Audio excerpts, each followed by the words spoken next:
After d4, d5, c4, knight c6, and knight f3, we're gonna go and now play bishop g4. And in this video, we're gonna go through something we haven't seen at all, which is e3. So in previous videos, we went through a little bit of everything, you know, pawn takes and other moves like knight c3 and so on. Well, e3 now, what to do? e5 comes immediately. And now there's quite a few options available how to take this game. We're not gonna go very deeply in some variations, the reason being that those are perfect transpositions of stuff you've seen before, so make sure you watch the entire Chigorin saga before you watch this video. Now here, a move like c takes d5, you take back with the queen, you're doing fine. This is a transposition into something that we have seen. Except we have a bishop in g4, which makes it even easier now. So anyway, here we have double attack with the pawn in d4. Our opponent is defending it 3 times, but the knight is pinned.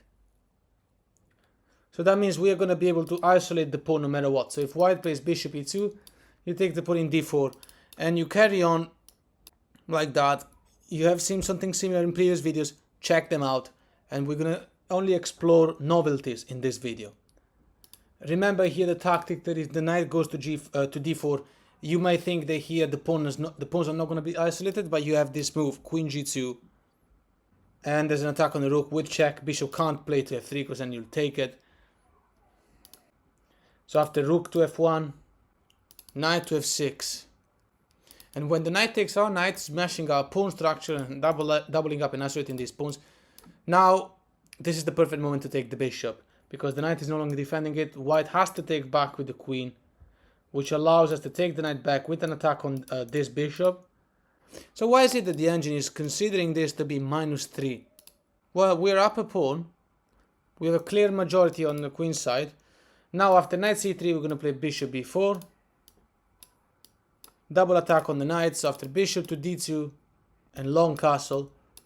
This is a much better endgame for the black player. The white player will have to, let's say, castle this side, for instance. Okay, g6 comes now, king to b1. And after knight to e4, it looks like our opponent can just swap everything and potentially hope, you know, go to a drawish situation. But knight takes, queen takes, check, king moves, and you just swap everything. Bishop takes, rook takes, queen takes. Now rook to d8. You win in this endgame very easily. Position evaluated -4. Initiative and better pawn structure and material. So let's go back from the start and let's go and see something different. Bishop g4, e3, okay, e5. As we mentioned, taking here, queen takes back. Bishop e2 just doesn't help, you know. I mean, there's nothing particularly wrong with the structure of the white player, except he's going to get an isolated pawn, but you also have to know what to do to eventually win that game. Let's look at this move now. Knight to c3. We've seen something similar. You always want to fight that move with the bishop. So bishop b4. Attack the bishop. Okay, take. And now e4. That's it. This is a line we haven't seen. There was something similar in the previous video, actually. After c4 here, we also had the knight in f6 in the variation of the previous video. Here the best move is queen to h5, keeping the pin on the knight, meaning that the black player is going to win a piece. The knight can't move anywhere. We're going to win it. Last hope might be queen to b3, attacking this pawn with the idea of attacking these two. Knight a5 is the key. Crucial move to play now to stop the queen from going to b7 and take the initiative. Queen check here doesn't help because bishop d7. There's now an attack on this piece and there's the attack of the pawn on the knight. So we're going to leave it there. Let's go from the start and we're going to look at, okay, e3, e5. Right, if the pawn now takes in e5, you take in c4. And now we're threatening to take this knight and then take the pawn in d4, protecting the pawn in c4, threatening a jump here with knight d3, but also threatening to play b5, c6, a6, create this pawn chain, and our opponent will never take us. So after queen takes, rook takes, it looks like our opponent now can take this pawn, but now knight to e5. And it's just so much better for us. was a similar situation in one of the previous, one of the first videos, actually about a year ago. Check them out. Something similar happens, and there are very important patterns to study. Remember, knight cannot take in e5 because rook d1 is checkmate. So after the bishop goes back to e2, knight d3 check, and threatening so much stuff. If king moves into d file, you have this fork and you win the game. So if king goes to f1, you're winning this bishop. So obviously, bishop takes, rook takes, and now we're still threatening this move here. Knight cannot go to e5 to make a fork here because rook d1 is checkmate. So after knight to c3, protecting the square of mate, you play f6, attacking these two squares. That knight can't move. And after castle, knight e7. And yeah, so if you remember, there was something similar like this. This is how the black player takes this game, this specific setup. But I'm gonna interrupt it there because there's already been done some stuff about this. And it's gonna go at this point here, after this swap of queen, instead of bishop taking here, what if knight to d2, doubling the attack on this pawn, and also protecting the knight further. So if we were to take, then the knight could take back. Okay, we play knight to b4. This is important because we're about to lose a pawn. We gotta take the initiative. Here we're threatening knight c2. The best move according to the engine is king to d1. b5 comes now. And we're gonna hold this pawn forever. a4, a6. We don't have to worry, the pawn cannot take here, and then, you know, usually you can't take back because the rook is pinned, but this is not the case. Okay, let's say take. h3,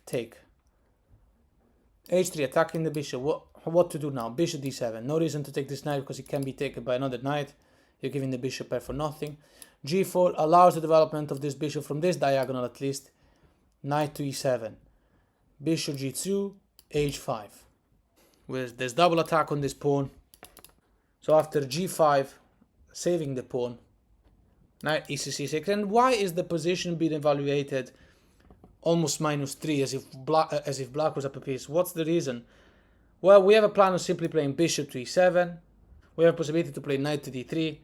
Our opponent can never take this pawn, so there's an advantage in terms of like a majority here. There's these 3 pawns potentially. When you play c5 later on, you got these 3 pawns against 1. And there's no way for our opponent to develop the pieces correctly. So after knight c6, for example, let's say knight to e4, potentially developing the bishop, maybe moving the king somewhere or something and putting the rook on an open file, because there's no open files here for the rook to go. Here, this doesn't work because bishop h3 comes with check and you're winning a lot of material, discover check. So, okay, well, let's see something else then. What if king to e2 instead of knight to d2? Okay, knight to c2 comes with an attack on the rook. The rook doesn't really have many places to go to. Let's say rook a6 looks like a good place. Okay, bishop to e7, developing. Now, is our opponent in time to play this move? Looks like a normal move, knight e4. We'll be finally able to play bishop d2 and rook d1 and play a normal game. Okay, you play knight to b4, attacking the rook again. There's nowhere else to go except the only square that makes sense. Without, well, if you go here to a3, you have a discover attack on the rook, so you can play something like knight to c3, and then he's got double attack on e5, you're completely winning. So if the rook goes back to a1, either way, knight to d3, we're finalizing the attack on this pawn, and we can take it from there. So from the start, knight f3, bishop g4, e3, e5. There's another thing that had to be mentioned. Pawn takes here, we take the pawn, and what if our opponent plays queen to a4? Now here, the most accurate move, instead of, okay, bishop takes here, is a potential idea, but the best move here is queen to d7 first to unpin the knight. Okay, and when the queen takes this pawn, now you take this pawn in e5 with an attack on the queen, and so that means the our opponent is not really able to recapture the pawn without giving us the initiative. Now again, the knight can't take the knight because the queen here attacks d1, so that's going to be checkmate. And queen to e4, pinning the knight and trying to take it, is met with castle. We obviously don't have to worry whether our opponent takes the knight with the queen or with the knight, because then queen d1 either way is checkmate. So after knight to c3, developing and protecting d1, just play knight f3 check, pawn takes back, knight f6. You see how fluid development is. It's so smooth, such a great development.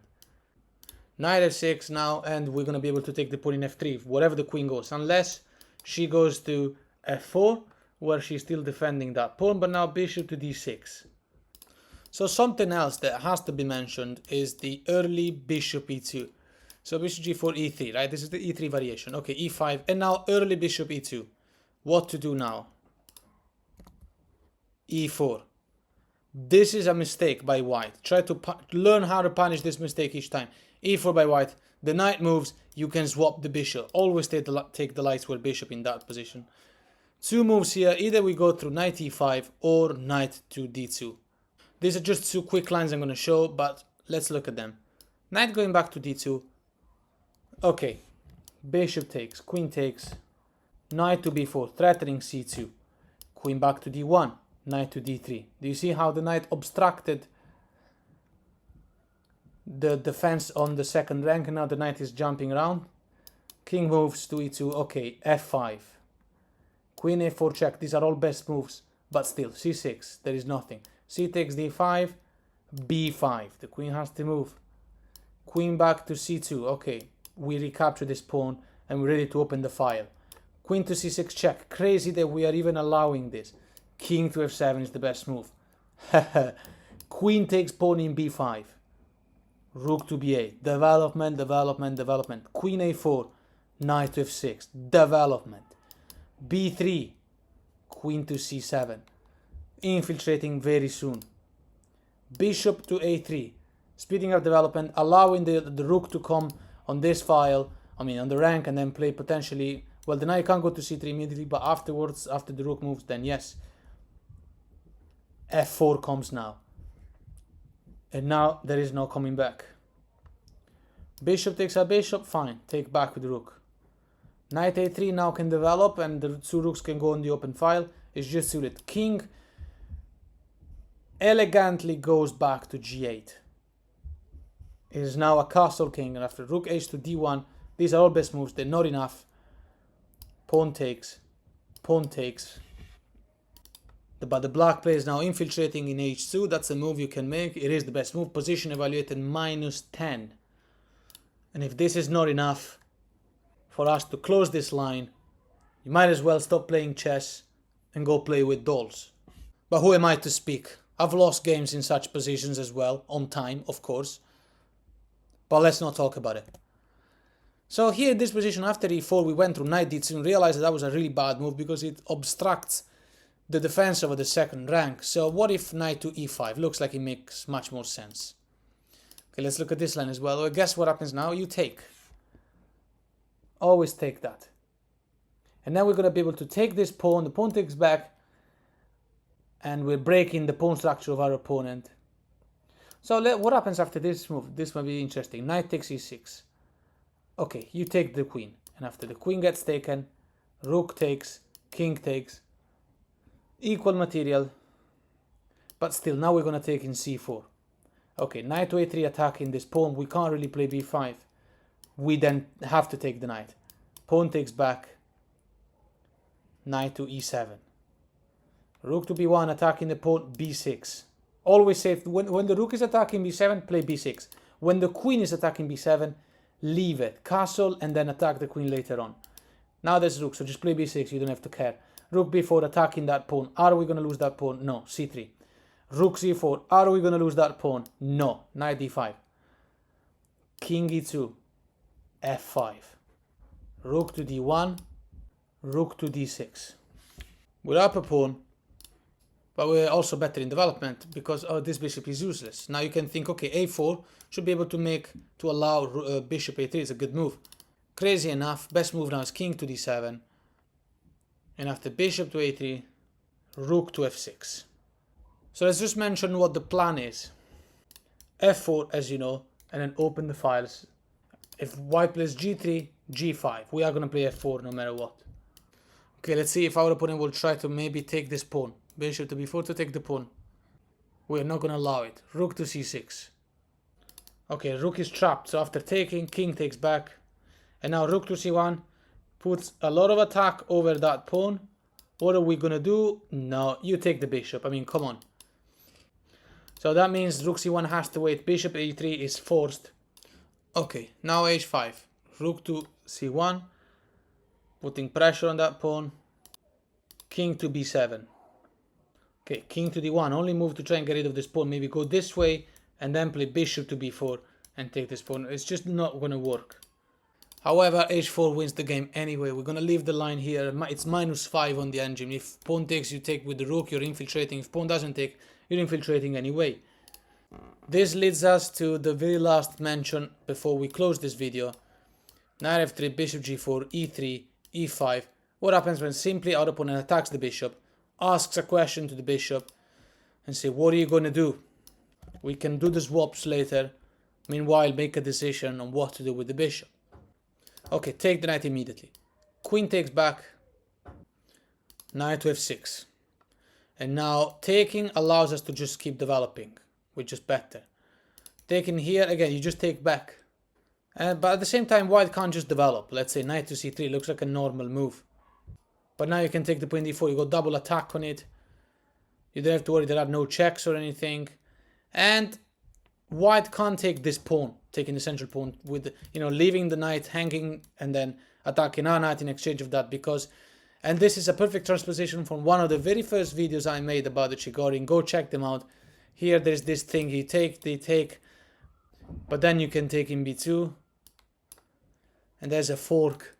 After responding to the fork, you're going to have bishop b4 available, the queen is going in, it's game over. So in this position, obviously taking here is not possible, or if white recaptures, you just recapture here in d4. And there is nothing. The queen has a check, and it's also attacking the knight. So you will have to block with the queen, because otherwise you lose the knight. So queen e7. But the pawn is lost. And now the swap is forced, because you're threatening knight to c2. And again, it's just a good advantage. It's already -2 on the engine, but it's something that this is already now a transposition from one of the first videos. So we're going to leave it there. But you see how when you recognize the patterns, it all brings you back to lines you've already seen. So instead of memorizing hundreds of lines, you just have to understand the patterns. And then even if the move order changes or you don't remember the move, you just see what's happening on the board and say, oh, this reminds me of something I've seen before. And chances are that the move you remember is a solid, good move. Well, so let's take it from the start. So this h3, this early h3 line is met with the capture of the knight, because what else are you going to do? Knight d2 here immediately cannot be played because the knight is pinned, so you got double attack on d4. So h3 is what we're looking at. Take, knight f6, develop. So since we have double attack on d4 and there's not very good way to stop it, this bishop can't really protect e3, this bishop cannot do it, the knight cannot do it, so let's go through options of swapping. The all swaps variation. Okay, pawn takes, fine. We take back with the queen. Queen takes, knight takes, pawn takes. Instead of, okay, after pawn takes now, you don't recapture, but rather go for the attack. That's what happens when you swap everything. You see if you can swap everything to escape the initiative, to reduce the initiative of the opponent, but the problem is that your opponent's pieces will be better developed. Now, it doesn't mean that we're winning or anything here. This can still be successfully blocked by our opponent, but we are making this threat. We're also attacking d3. We're threatening to simply castle, so knight a3 is the move now to stop our conquest of the opponent rook. So knight takes the pawn now. Let's go on with development. Bishop d2, attacking the knight and potentially threatening to castle and maybe play bishop e2 or whatever. Castle. And now, it's honestly so not recommendable for our opponent to take, because then bishop takes back. It's a fantastic position to play. We have this rook is super strong. Then we're going to play rook b2 check. Going to here. There's an attack on the knight. It's completely game over. Castle now is not possible because you can take this with check. So let's go through development. Bishop e2. Doesn't work. Because knight d3 check, we're going to take this pawn. Again, it's not recommendable for white to keep swapping because it will be giving the bishop pair, which is the only good thing about white in this game. So you should keep it. And if it doesn't, then good on us. But in this case, we have a knight protecting the knight, so it's really not solving anything. King moves to f1 instead. Okay, well, knight to f2 allows us to take this bishop afterwards. And there are no divisions, no moves in between or anything, stuff like that. So we're going to leave it here for the moment and we'll wait for next video.